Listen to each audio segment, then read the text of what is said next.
Salut les copieurs, les suiveurs, les crypto riders, la crypto family, tous les pionniers de la crypto. On va passer au top 5 des cryptos tels que publiés ce matin. C'est-à-dire que nous allons parler du Bitcoin, de l'Ethereum, du BNB, de l'XRP et du Cardano. Et bien sûr, je vous mettrai un petit mot sur une crypto surprise. Donc le BTC, comme je vous l'ai publié, on va se mettre en 4 heures juste pour avoir la dernière situation. Donc on est bien sorti de notre range pour avoir une idée de ce qui se passe. Donc en monthly, il est intéressant de voir que le Bitcoin nous a bien donné un bottom en novembre 2022 à la suite de cette ABC, une A, une B et une C en 5 vagues, 1, 2, 3, 4 et 5.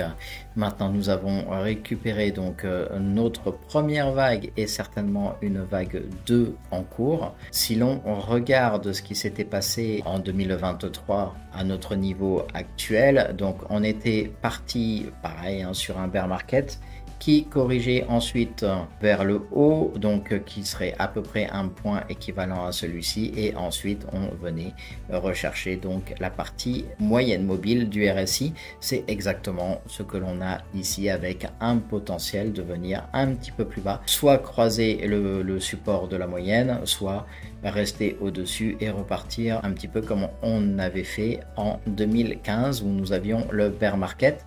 On était venu croiser le RSI à la hausse et ensuite on est resté à la hausse jusqu'à la fin du bull market. C'est un petit peu plus ce vers quoi je tends que vers 2020 où nous avions eu le Covid et qui était un petit peu un état exceptionnel dans toute la finance et traditionnelle et crypto. Donc pour l'instant, ce à quoi je m'attends, c'est simplement un petit rebond ici et repartir à la hausse. Donc du coup, notre correction, exactement comme on l'a fait ici, on croise le RSI à la hausse, on pousse, ensuite on latéralise et on repart. Et bien, ce que l'on a ici, on croise le RSI, on pousse, on latéralise et ensuite on repart. Voilà ce à quoi je m'attends en monthly. Si l'on va chercher en weekly ce qui se passe, donc nous en sommes à la deuxième semaine dans le vert et nous venons de passer les 50, la zone des 50 sur le RSI, ce qui est très intéressant. Je vais rajouter notre indicateur, ce qui nous permet de nous rendre compte qu'en weekly, eh bien, on n'a pas encore les informations bull. Donc pour l'instant on aurait une correction en ABC que l'on voit très bien sur le RSI, ABC également pour venir chercher donc un bottom à ce niveau là et à partir d'ici repartir à la hausse. Alors il se pourrait, dans le cas où nous soyons comme en 2016, c'est que l'on fasse simplement ça, on corrige et on repart. Si on est dans un équivalent à 2020, on peut très bien imaginer que ça ce soit une simple A et donc à ce moment là que l'on ait une ABC en A, que l'on vienne chercher une vague B et que l'on vienne chercher une vague C. C'est tout à fait possible, ça reste pour l'instant, tant qu'on n'a pas la confirmation que le marché ne prend pas ce schéma-là, ça reste tout à fait imaginable et on peut toujours penser bien sûr à un effet Covid 2020 et donc on donnerait raison à toutes les personnes qui penseraient à un Bitcoin à 17 000, à 15 000.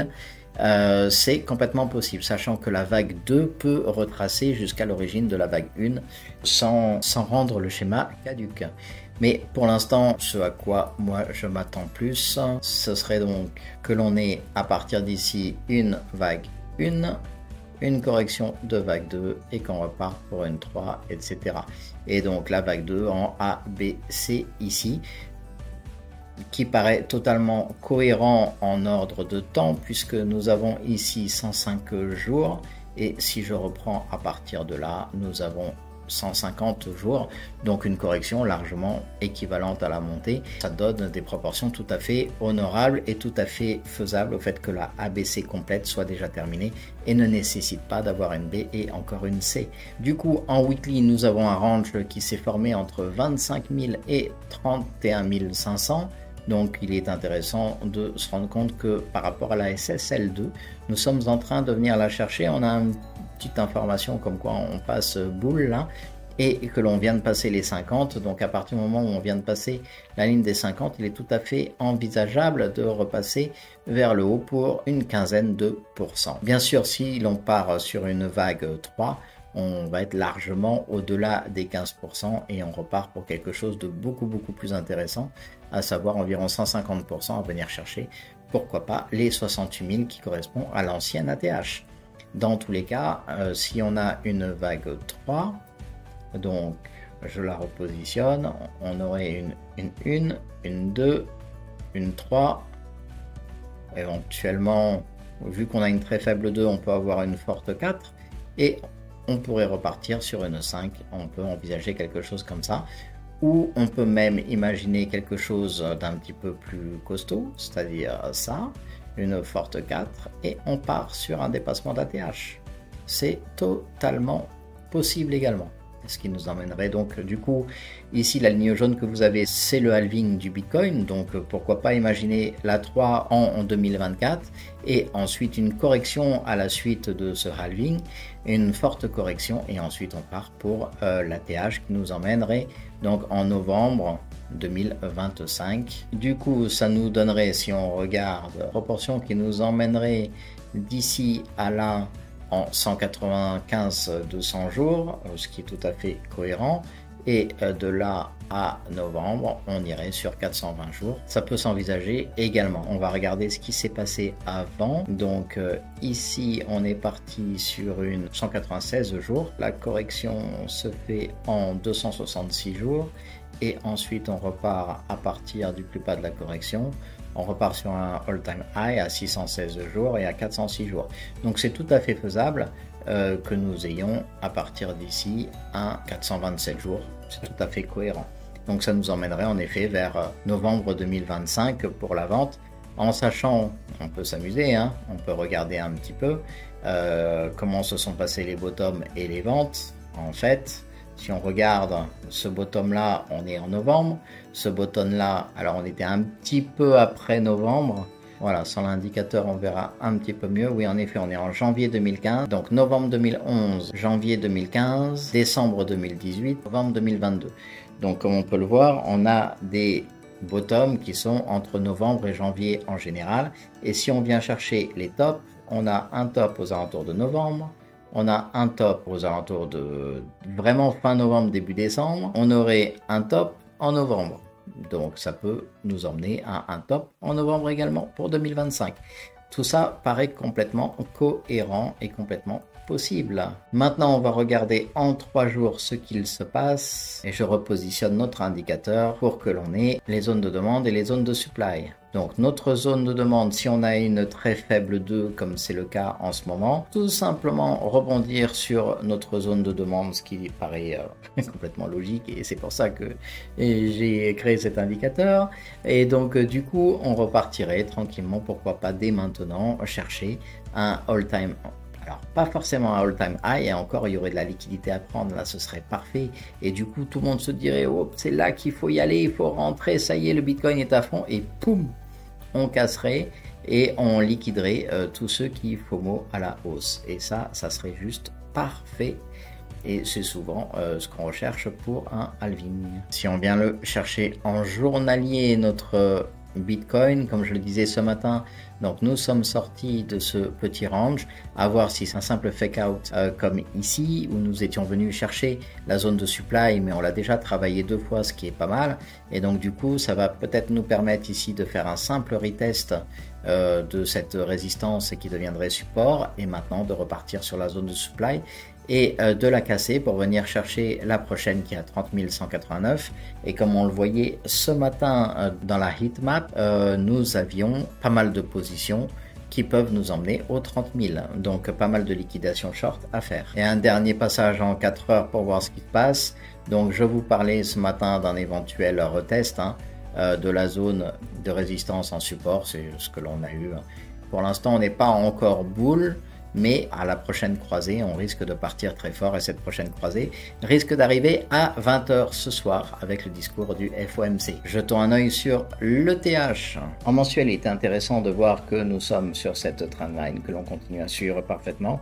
on pourrait tout à fait imaginer un rebond vers le 1er octobre 2023, comme j'avais mentionné depuis un certain temps avec cette ligne droite, et comme je vous l'avais partagé déjà dans le Discord et très certainement sur eToro également, la possibilité de venir rechercher ici tout simplement un petit rebond pour repartir à la hausse et casser ensuite cette ligne de coup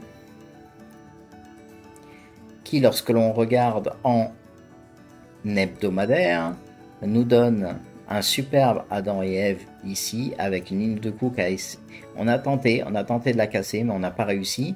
On est venu réintégrer un petit peu, on est venu rejouer et là on peut reprendre éventuellement de la force.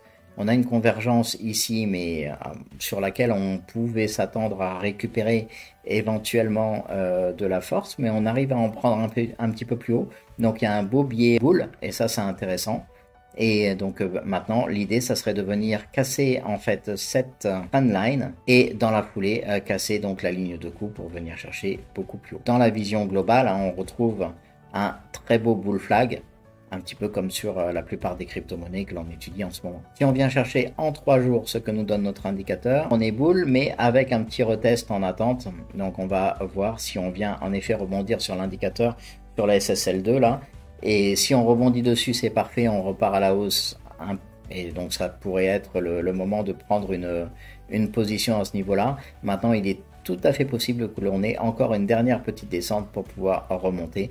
Donc à voir, en cachant donc les bougies d'origine, les candles normales, et en fait bon, on reste bull, il y a une pression positive qui est intéressante, mais comme on voit on a un doji là, le marché ne sait pas trop où il va, et c'est exactement la conclusion de ce matin quand on a fait la quotidienne, c'est que le marché ne sait pas où il va en ce moment, il attend les déclarations des États-Unis ce soir à 20h et de demain Madame Christine Lagarde concernant l'Europe. Donc là on a, alors bien sûr c'est ce soir qui va être le plus important, et c'est ce soir qui va nous donner la prochaine bougie.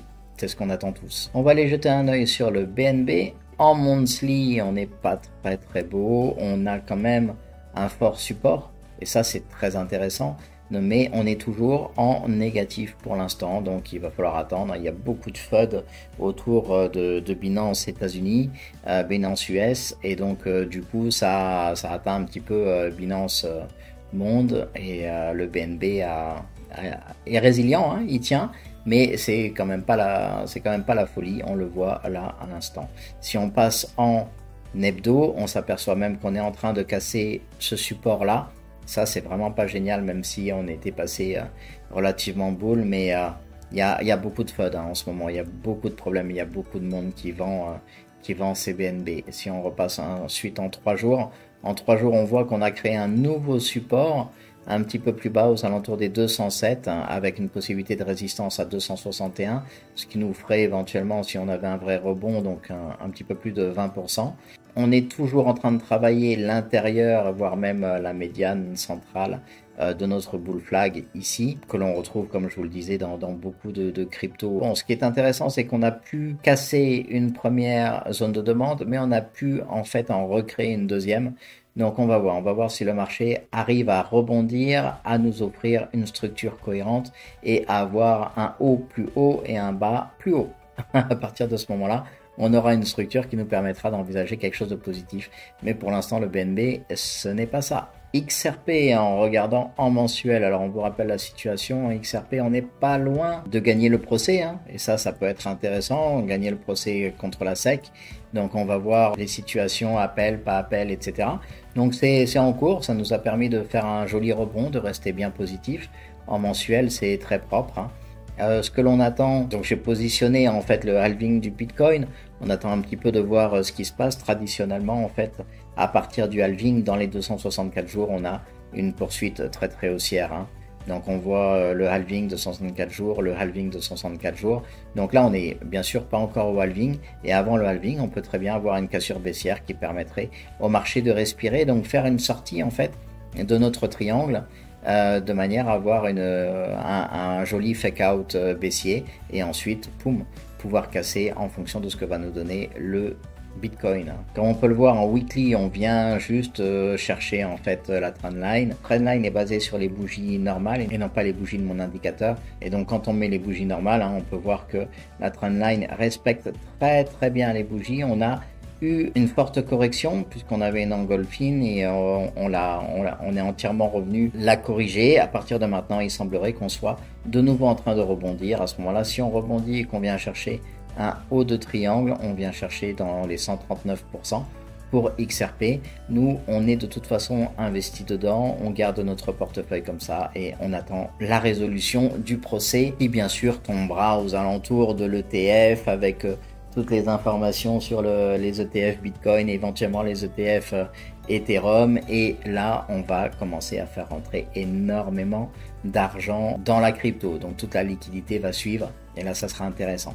Si on vient chercher en 3 jours, on s'aperçoit que le rebond est effectif, hein, on a déjà 2 bougies vertes, et si on le compare sur du RSI, on a une croisée RSI qui devient boule, on voit que la partie violette passe au-dessus de la orange, donc en 3 jours, on est pas mal du tout. On pourrait éventuellement être en train de faire également une simple ABC. Et donc, il faut vraiment, si vous souhaitez rentrer dedans, il faut vraiment attendre un petit peu. Ou alors, vous rentrez en DCA, comme je le dis toujours. Mais on pourrait très bien faire quelque chose comme ça. Donc, avoir une ABC avec un fake out intéressant. Et avant de pouvoir repartir à la hausse, faire vraiment cette sorte. Ce qui permettrait de liquider un petit peu tous ceux qui sont en longue. Et ensuite, on va recharger en liquidité parce que les gens vont repasser des shorts en quittant ce triangle de compression. Et là, on pourra de nouveau les liquider et repartir à la hausse, faire notre petite correction sur le triangle et repartir tranquillement avec le Bitcoin, suivre les autres cryptos. Et on va jeter un œil sur ADA en mensuel, voir un petit peu ce qui se passe. Alors, ADA, si on va en mensuel, c'est pas beau, hein, c'est pas beau. On n'a pas encore de très jolies structure, on n'a rien du tout, on est sur du M pour l'instant, c'est pas super. Par contre, quand on vient chercher en hebdomadaire, on se rend compte que on a ici éventuellement, alors je repositionne parce qu'elle est mal positionnée, une jolie divergence boule, et à partir du moment où on a cette divergence boule, on peut commencer à considérer que le FOMC d'aujourd'hui pourrait nous faire partir très fort à la hausse et casser cette trendline, un petit peu comme sur le Bitcoin. Si on regarde le RSI un petit peu plus méticuleusement, on se rend compte que on est quand même venu chercher sous les 30. Du coup, ça nous permet d'avoir un bas plus haut que l'ancien plus bas. Donc on commence à avoir une structure intéressante, voire même quelque chose qui pourrait être comme un W. Et à partir du moment où on a des structures en W qui commencent à se créer, là on commence à faire quelque chose d'intéressant. Il sera temps à la cassure d'investir. De toute façon, nous, on a déjà posé nos billes sur ADA et on suit le mouvement. Voilà pour les 5 cryptos du jour. Et depuis quelques jours, je vous parle du Toncoin, donc qui a fait qui a fait un joli pourcentage, hein, ces derniers jours. Alors par contre, je voulais vous prévenir, nous avons fait une belle impulsion haussière, on était très fortement monté. Par rapport à la mèche au plus bas, on a fait 166%. Par contre, par rapport au bottom, on a fait déjà 123%, ce qui est intéressant. Mais là, on commence à arriver sur une très belle divergence bear. On voit le premier sommet et les sommets qui suivent, qui sont eux plus bas que les anciens. Et là, donc, on est en train d'inverser la courbe et de repartir vers le... Donc du coup, si vous êtes investi dedans, moi je vous encourage fortement à prendre vos profits, même si tout cela n'est pas un conseil en investissement. J'espère que ces analyses des 5 cryptos du top 5 et de cette crypto surprise vous satisfait. N'hésitez pas à la partager, à la publier, n'hésitez pas à la liker également et surtout à la commenter, comme ça je peux savoir si ça vous plaît, si ça ne vous plaît pas. Et je vous souhaite à tous d'excellents trades, que votre portefeuille soit crypto